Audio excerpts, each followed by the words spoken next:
Hey, Karina. I'm so excited to talk to you today all about the nervous system and get into the nitty-gritty details. You have become my expert who I go to talk about how the nervous system relates to the endocrine system, the reproductive system. And I love to jazz and chat about all this connection with you. So I'm so excited for my listeners to have the chance to hear how you describe and talk about the nervous system in connection with all that we talk about. Mm. Yeah. So the nervous system, the most basic is understanding that there's something called the autonomic nervous system. It's autonomous and it's broken down into sympathetic and parasympathetic. Most people have heard of sympathetic as fight or flight. And then we know that there's also freeze, faint, and fawn, which maybe we'll get to later. And then the parasympathetic is rest, digest, feed, and breed. And if we look into those, the fight or flight is survival and rest and digest is reproduction. And logically speaking, if I don't survive, I'm not going to reproduce nor balance my hormones or digest my food. I didn't survive. So survival becomes the priority. Once I've survived, then I look into the other list of priorities, which second on the list would be reproduction. So we can look at every living species on this earth, and they have the function of survival and reproduction. In our nervous system, we're always seeking balance, right? Between these two systems, the sympathetic and parasympathetic. And we have all these tools to understand where we are within our nervous system. And even though technology evolves really fast, our biology is so ancient. Like you said, we're built to survive or reproduce, right?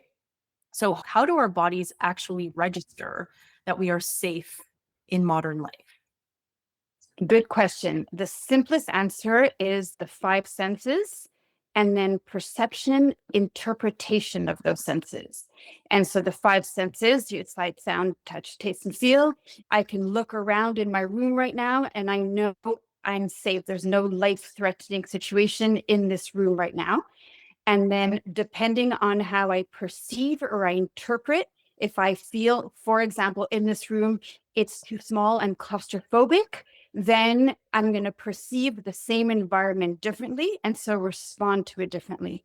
And so I'll risk saying that our interpretation and our perception outweighs the raw input of the five senses. So, for example, if I'm in a room that's small and is presenting as claustrophobic, but I feel I don't care about claustrophobia, like I feel really good in small places, does it suggest the same thing? It's exactly that. So it's how you interpret the sense, right? And the same thing, some people can love big crowds because they love getting lost in a big crowd. And then they go and they feel exhilarated in a big crowd. And then someone else can hate big crowds for their own reason. And so the exact same situation, the exact same input is going to be interpreted and perceived differently. And so will have a different effect on the nervous system. It This answer draws so perfectly into my next question, and I'm so happy that you brought it up. Like, how do our experiences, right, childhood, relationships, shape the wiring of our nervous system over time? Like you said, someone could love big crowds, someone could hate big crowds. So, how do these experiences start to interplay with our nervous system? Mhm. So the concept of conditioning is how one thing relates to another. And so before I get into that, just to understand that every experience we have is a learning experience and go beyond the learning cognitively. Our body learns that if I've adapted to this, I know next time I can adapt to a similar situation. And the way that it does that is that it takes different information, different factors of that situation, and it's going to bind them together, or something that's called a plexus, right? So different nerves communicate, and it says, oh, sunny day, yellow dress, this song makes me happy. And so our nervous system, our immune system, so many of our systems are under this organization. Random things that don't necessarily go together, this song and a yellow dress, in my nervous system are now connected, right? And so if I bring it to a less favorable or enjoyable emotion, it could be the yellow dress made me cry. I cried that day. And every time I see a yellow dress, I cry. And so I'm bringing a very simple example. But if we look at some of the unmet needs as a child or some trauma, even, it's the same phenomenon, maybe just more pronounced, or the network is a bigger hairball, so to speak. And so it creates almost like a lattice or a scaffolding onto which our future or our following experiences will interweave and pile on. And the experiences that we've had as a child, because we know that as children that's the biggest learning curve from 0 to 4, it's the biggest learning curve. So what we've experienced as a child before our rational mind kicks in. And so as children, we only feel, we don't understand what we feel. And if we look at children from that point of view, their behavior makes a lot more sense. And so the feeling is a hormone because emotions translate to hormones. So I feel, and that creates a hormonal conversation, which then creates the filter and the information of the following. I love that. It reminds me of interplays with proprioception and our feedback loop for proprioception, how our sensory organ starts to feel how we are safe in time and space.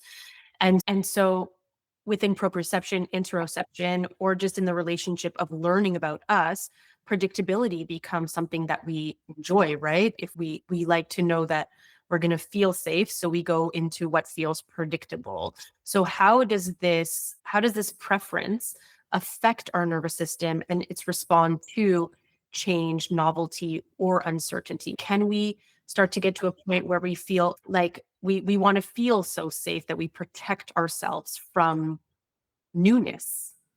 Great question. So essentially, remembering that every experience is a learning experience.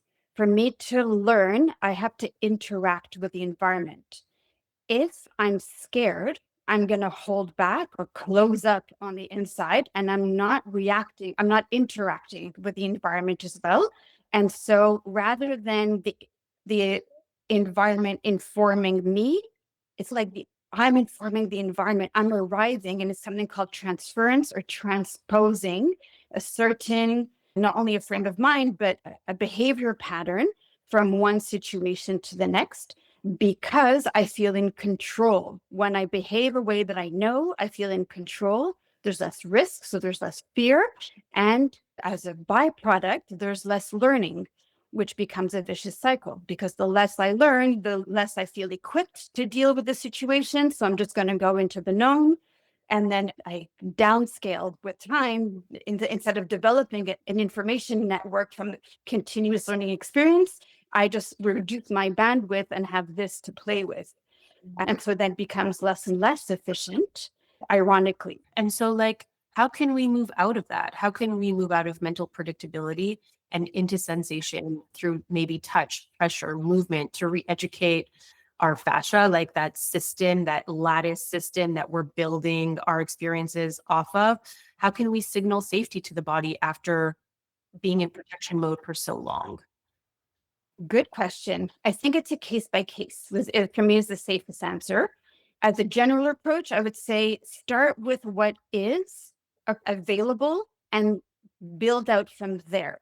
And for one of my clients, for example, she doesn't like close her eyes and she doesn't like touch. And so going into the body has a certain restriction. And which he can do is soften her gaze and look down at the floor. And she touches her own. So I tell her what to palpate instead of me doing it for her. And so that's a starting point, which has created a lot of progress, because now she loves closing her eyes and she loves different textures. And so we play with different textures. And so that's just one example of what is available, what is accessible. Start from there. So that way the nervous system feels safe enough to move out of protection, right? Because fight or flight is protection or attack, right? Or protection or defense. And so once the nervous system moves out of protection mode, then we can go into parasympathetic. And from there, the nervous system is a lot more receptive to interpreting the environment. Interacting with the environment. And so, do you believe that the more we understand and inhabit our bodies, the more resilient our nervous system can become. Definitely. So I think I wish I had an image of, if you dissect the nervous system, it's the brain connected to the entire body. So there's no real difference between brain and nervous system. It's just that the brain extends down into our tissues. That's what the nervous system is. And it's the communication between brain and body as its function. And going back to this idea of limited bandwidth, if I don't get into my body, I just have a way smaller playing field. And the more I get into my body, the more I understand the different components and possibilities my nervous system can respond with and learn. And like you mentioned a few moments ago, the touch and the pressure gives so much information to the brain. And I think it's a never-ending exploration, in my opinion. To answer the question, yes, we do get way more resilient because we're a lot smarter in terms of how to respond. And so for my listeners, like haptic awareness, proprioception, interoception, these are all ways to understand our bodies from relationship to outside to inside what's going on. And I think it's so important. And again, for my listeners, when you're entering perimenopause and menopause, if you've been overriding your system, if you've been in protection mode for a very long time, what happens when suddenly life, like not you, but life forces you to slow down? Like you don't have as much energy anymore. You can't override your system. Like, what's happening, right? I think the simplest way to answer it is the famous vacation flu, right? So when we finally stop, the body's, oh no, I've been waiting for this long. And so the simplest way to put it, I'm gonna give it an analogy and then I'll bring it into nervous system talk. But it's like if I open a bracket, I need to close the bracket. So I start an action and I need to tell my body that it's stopped. Or I'm running from a bear, I need to signal to my body that there's no more bear. And so what tends to happen is I'm running from the bear. This is in the analogy. I'm running from the bear. And then all of a sudden, I know there's no more bear. And how do I know? Because I can't see him. I'm not fighting with him, not touching him. I can't smell him. And so my nervous system gets the signal of safety and moves into parasympathetic. What happens today is most of the time when we're in stress response, we're not running from a bear and we're very rarely in life-threatening situations, and not perceived threat, literal threat to our life. And so we're in stress response continuously. I'm running from my boss, for example, but I never give my body the signal. Even when I go home from work, I don't give my body the signal that there's no more boss. And so we stay in stress response continuously. And this is the buildup of chronic stress and what we see around us today. And so going back to the idea of priorities, the nervous system has a priority of survive, run from the bear, run from the boss, right? And then once I've survived, reproduce, digest, and so on. And the easiest way to understand it for me is that if I'm busy hosting people all the time, I never have time to clean the house. And when they leave, I'm going to clean the house.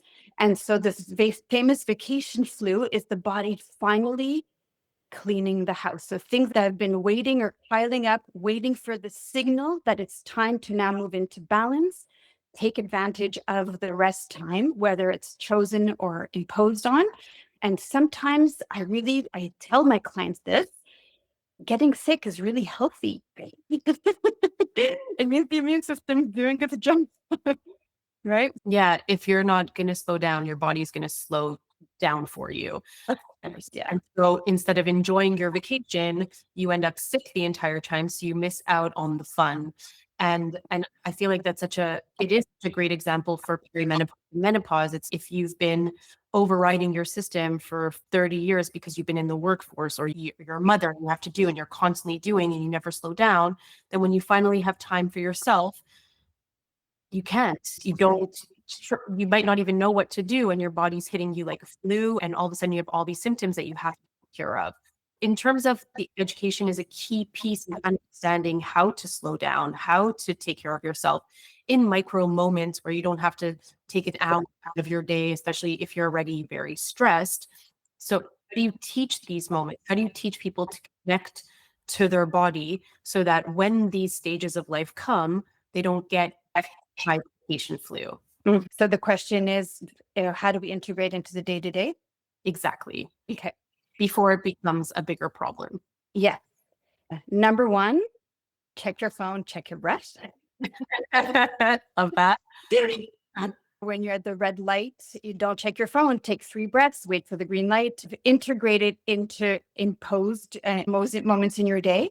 Send your email, 5 take a breath, send an email, stand up, stretch before you sit down, do the next task. So really in between tasks, I think is the easiest. And when you change settings, so when you change from the living room to the kitchen, take a breath because there's an adaptation there, right? Another one that's really easy is while I'm talking to you now, you and your listeners know you're aware that you're sitting on something or standing on something. The proof is you're not floating or levitating. And so you can feel the contact between your body and the surface, right?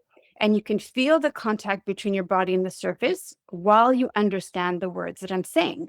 And so right away, that gives a notch down to your stress response. In other words, it's less stressful for your body when it knows it's physically present here and can start to better perceive or understand what's being communicated.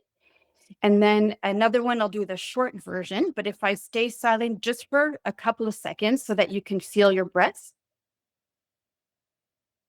and then continue to feel your breath. And there's a part of your awareness that knows that you're breathing, and there's a part of your awareness that knows what I'm saying. So our consciousness is very intelligent. It has like parallel streams, right? And so you don't have to stop doing what you're doing. You don't have to stop the meeting to say, hang on, boss, I need to take a breath. While you're in a meeting, while you're in conversation, while you're in your day-to-day activities, we're breathing 24/7. And so you don't have to stop what you're doing to be aware that you're breathing and to be aware that you're physically grounded.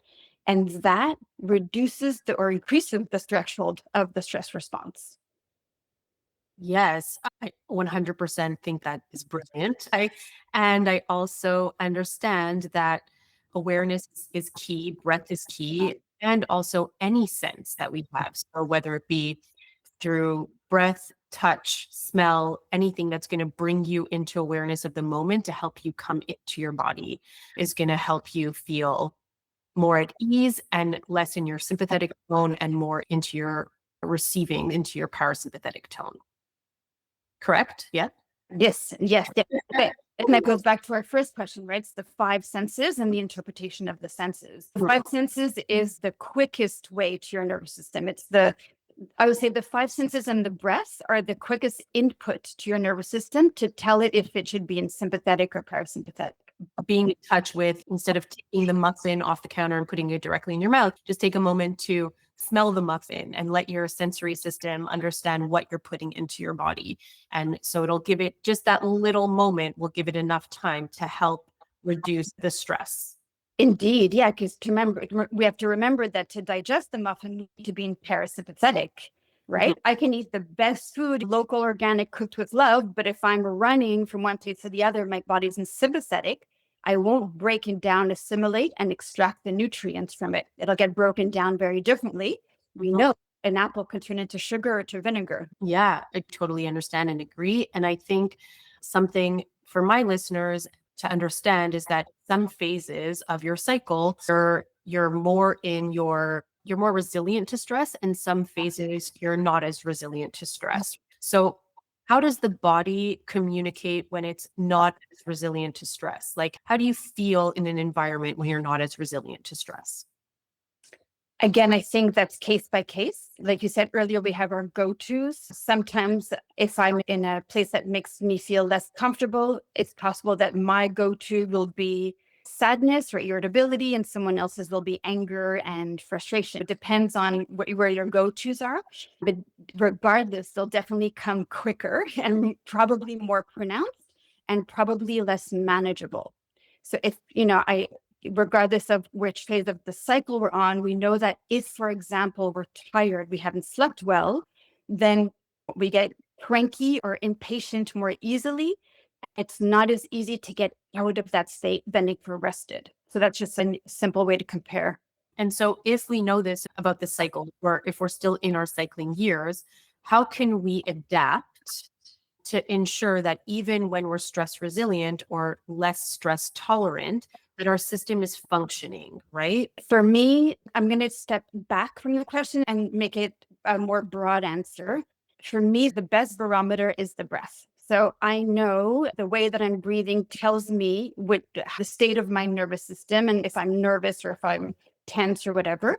So I would say the breath tells us a lot of information. And I'll come back to that when it's pertinent to the cycle in just a moment. And also something that's generally the go-to, I call it the Joker card, it can work at any time, is checking in with our bodies. And you were talking about the five senses and the haptics and all these things, and just even how the body communicates with us. And if we can start learning its vocabulary, if I can put it that way. What is the body trying to say? And how can I respond or listen so that when my body talks, it doesn't feel that like it needs to scream to get my attention. So if I bring that general suggestion into the cycle, we know that, for example, with the breathing is mainly between the two diaphragms, right? Even though we have more than two diaphragms, but if you think of the abdominal region, it feels different in different parts of the cycle. So my breath will feel different in different parts of the cycle. I'll digest my food in different parts of the cycle. And so just using that as a piece of information. And then we also know that depending on our hormonal balance, we feel more or less sensitive in our bodies and in our joints. And so how could that be information as well to help us choose which practices or which daily activities or how much work, how much rest we need? And again, I'll emphasize how each person is unique and how the relationship with their own breath, their own body, it will guide the right answer and the right activities, in my opinion. I 100% agree. What I'm hearing is that the more you take time to embody your sensations, the feelings that are happening inside of your body, the more it will empower you to understand where you are in your cycle, to understand if it's just, the fact that you have low energy, you're more tolerant to stress, and it's coming out a lot faster will help you to guide how to interact and respond to the body at that time. 100%. And also how you interpret the low energy. You can interpret low energy as, oh, what's happening to me? Why am I not with my drive today? Or, oh, am I getting sick? Or we can interpret the low energy in different ways. So if we know that there's a relationship with the cycle, then it gives us so much more information and accurate ways to respond. I think it's so important. Yeah, absolutely love that. I think it is so important to first understand before you can start to create the tools to go in. Because, yeah, if your body's just tired because you're in a certain phase and not just tired because, you've been overworking, then you're going to respond in a different way. Exactly. Yeah. So when you're working with someone and getting to know who they are, how much do their values and whether they're living in alignment with them affect their nervous system? Is that something that you bring to your sessions to help them become more aware of?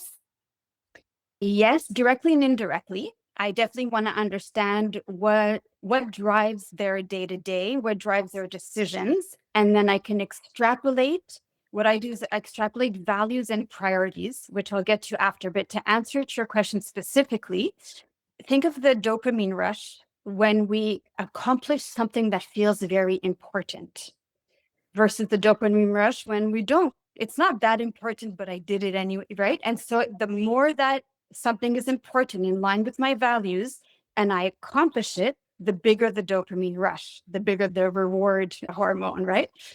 And if I'm living according to my values, I'm continuously being rewarded in my hormonal cycles because dopamine is a hormone. And it's a self-fulfilling momentum, so to speak. If I feel that I'm doing a lot of things that aren't that important, I relate it to like filler. Like when we eat something that's not very satisfying, we need to eat more of it. And so it relates so much to how much we like fill our days with things that aren't really meaningful or valuable to us, but we need to eat a lot of it. So that analogy, and to feel satisfied or to feel we get that dopamine hit, the dopamine hit we're looking for. and I won't open the tangent on telephones and the dopamine addiction. I was mentioning between values and priorities also, which I think would be too much of a tangent, but just to mention it a bit is that when we look at someone's stress response, or we want to see not only their values, though the way they make decisions or the way they live their day to day is reflecting their priorities. And so what I do often is like I have a pie chart where we see what are the values, and it's very often family is the most important, then health, and then work and play, so to speak. Those are like the most common. And then if you look at their priorities based on how they make decisions or where they spend most of their day, work is the most. And then you get health, play, family somewhere wedged in there. And so how come the decisions we make, we give priority to things that aren't as important? And then there's an inner dissonance. And so it's like a subliminal or a subcurrent strain in the nervous system that's giving it mixed messages. Why am I spending so much time on this if it's not as important as this? And then you know how the nervous system works. We have an intention and it's going to go to fulfill it. And so it never gets to fulfill the intention of our value. So again, I think it's a subcurrent strain underwriting our daily activities. And I'm going to relate it to the cycling women again. And I want the cycling woman to understand this point, right? So when a woman in her cycling years blames herself for not keeping up to her performance or to her values, right? Because every day in her month, she's changing how she feels, how she thinks, how her energy is, her mood is. And so in her luteal phase, in her second half of her cycle, especially in her late luteal, when everything's dropping dopamine, serotonin, ATP, all BDNF, like everything is just almost going to its lowest point.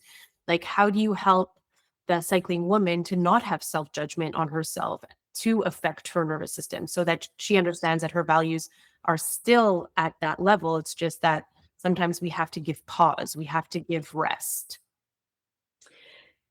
It would be interesting to allow our values to have cycles also. Sometimes this is more important and sometimes this is more important. We can allow it to be a living being instead of just this inert or static, predetermined set of values.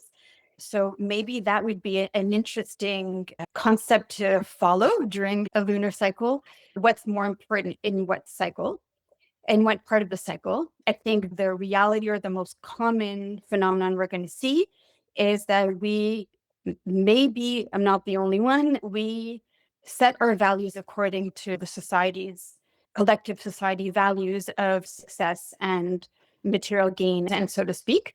And okay, let me interrupt. Please. So you spoke to me when we were just chatting, when we were jazzing in your kitchen about this idea of parasympathetic productivity. And I was like, oh, that's a good one. I'm going to ask a question about this on the pod so that you can explain, like, even how, when you have values to be very productive, how you can take a moment inside of yourself to come into your parasympathetic system and continue to work, right? And so I would love for you to talk about that. Parasympathetic productivity is this idea of I'm making progress in my to-do list in a very relaxed manner, in a very relaxed pace, because not doing the to-do list would have a stress on its own because there's stuff to do. And so if I just spent the day in bed or complete day off, I would maybe be distracted or stressed by the to-do list. And so I give myself a lot of leeway time in between one task and another. And I give myself as much time as I want during the task so that I feel relaxed and calm, spacious, comfortable while I'm still making progress on that to-do list. I love that. So if you need to just resurface, find your ground again, or feel your fingers moving on the keyboard, or simply taking a walk and voice noting what you need to do, like just different ways of interacting with your sensorial body to help you ground and keep going. Also, definitely. Yeah, definitely introducing that. And also in between tasks, I'll take a walk in the park, or in between tasks, I'll do a 10-minute yoga session or something like this. Yeah. And spoke a little bit about it at the beginning when you were talking about all the different responses of the stress response, which is called tend-and-befriend. We know that this is another response that is really starting to make its way into the medical books. And I want to ask, like, how can connection and co-regulation such a big role in a woman's stress response? So even in our parasympathetic productivity, like just calling a friend because we can't focus, we can't find our way into work, how that can diffuse a situation and help us come back into ourselves. Or doing a work date with one of your best friends. Just bring your computer to their place and work together. What's the question exactly?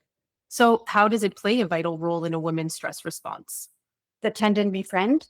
The tend-and-befriend goes back into the mammalian brain, right? Which is the most primitive brain, which reminds us that together we are stronger. As a tribe, we are stronger.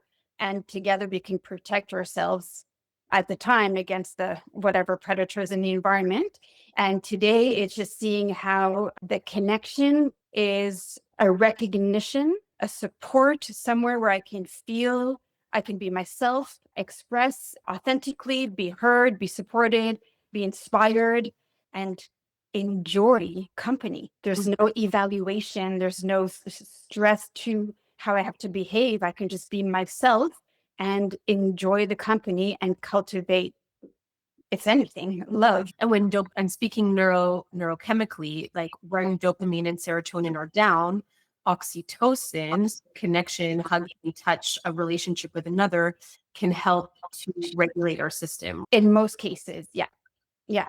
I also want to bring in fawning and accommodating, which are, I think, the stress responsive version of tend and befriend.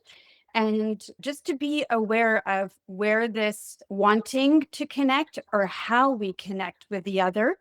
And if we're too accommodating or fawning is overly complimenting in someone, I think is a very common and very easy access point just because of the way our social dynamics have evolved. Just to be aware of that when we're moving into a connection, a friendship, a relationship, or any dynamic, just to see where am I holding my belly tight and just smiling really nicely, or am I breathing comfortably and expressing authentically? So even within your connection, taking a moment to ground into yourself to feel if this connection feels healthy, less stressful, or if this connection is making a stress response. Yeah, if we go back to one of our earlier questions, we tend to transpose from one relationship or one situation to another. And so the most common social dynamic is fear of judgment. It's I think one of the first layers that we have, right? And so it's possible that I walk into a completely, looking for the word in English, completely comfortable situation in French, it's bienveillant, a completely comfortable situation where the person is welcoming me as I am. It's just that maybe I've never experienced that. I don't even know what it is. I don't know what it feels like. And so I transpose my fear of judgment when it doesn't necessarily belong. And so it's possible I project that rather than I receive that. Okay, so I just wanted to take a step back and explain this evolutionary process, right? So the reason why we have fawn and freeze, and tend and befriend is because when we lived in the caveman years, the cave women years, women are small stature. So their protection, their survival was in groups, right? Women would make friends with other women so that if an animal would come or an alpha man would come, they would have a group of women to be able to protect themselves. So this became a way of making sure that they were surviving. And so when you form really good, healthy bonds with your female friends, you have this oxytocin that moves through you that connects you. However, if you like Karina saying, like if in that relationship you've learned that it's better to close your mouth and be a good girl so that you fun and you make sure that you're pleasing someone to stay friends with them, this can cause an opposite reaction in your body. And it could not do the wonderful things that our history, our evolution has helped to bring into our body as a relaxing response. It can actually push forward a stress response. So to wrap it all up, to bring it all together, and this is a big question, but I know you're gonna get it. If our nervous system could speak directly to us, what do you think it would want us to remember from this full conversation? I do the best with what I got. The better the input, the better the output. I love it. Key takeaways. Thank you so much for chatting with me today. It's been so enriching and enlightening. I'm so excited for my listeners to listen to this podcast.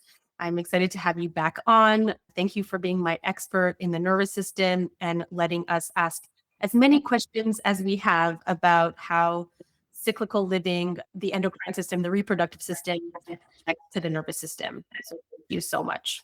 Thank you, Nat.